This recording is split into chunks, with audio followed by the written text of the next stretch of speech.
Arestado ang isang negosyante sa Tondo, Maynila na nagbebenta umano ng relief packs na may logo ng DSWD. Paliwanag na naaresto siya may-ari ng mga ibinebentang supplies. Sobrang stock daw yun mula sa kontrata nila sa DSWD. Laging una ka sa balita ni John Consulta, exclusive. Chinese po kasi.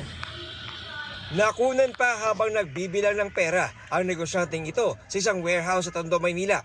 Nang makakuha ng senyas, inaresto na ng CIDG NCR ang negosyante dahil sa pagbebenta umano ng libu-libong family clothing kit na may logo ng DSWD sa isang undercover agent ng CIDG.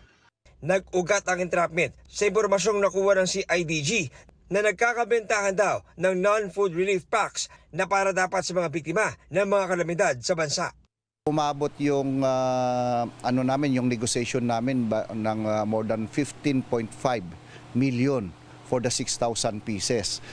Yung box is DSWD, may bagong Pilipinas, nakalagay din diyan not for sale, 'di ba? So nagulat kami na may ganitong pangyayari considering yung nangyari sa Cebu, ngayon sa iba pang lugar na tinamaan ng bagyo, 'di ba? Masbate, na merong naibebenta na ganito.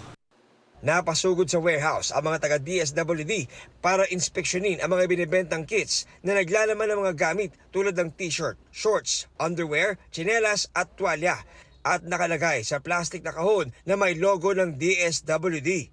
We will look into this, really into this and see kung ano yung dahilan kung bakit nagkaroon ng bentahan o selling ng mga kits ng DSWD. Disturbing ito. Why? Baka akala sa gobyerno na yung nagbebenta nito sa individual na imbes dapat doon sa mga naapektuhan ng disasters. Paliwanag naman ng inarestong negosyante, matagal na silang supplier sa DSWD at wala raw silang intensyong masama. Sila rin daw ang may-ari ng mga supplies at hindi ang gobyerno. Regarding po dyan sa pagbebenta, no comment muna ako dyan. Pero legit supplier po kami ng DSWD since 2020. Yun po. At ito pong mga stocks na to is excess po namin sa mga hindi po nila kinuha na sa kontrata. Hindi po nila pinurchase. So technically, hindi po to pera ng gobyerno, pera po ng kumpanya namin to. Nagsasagawa ng mas malalim na investigasyon ang CIDG. Ang tinitingnan natin dito is yung violation ng Section 19 ng 10121 at saka yung Republic Act 179, yung illegal use or misrepresentation ng logo or seal ng isang opisina or yung government office. Ang mga ganitong may markings ng DSWD, this is intended for disaster relief.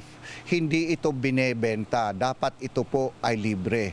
Tandaan po natin yan. Kung yan may nagbebenta o kayo ay bumili, may violation po kayo doon. So makukulong po kayo, may penalty po yan.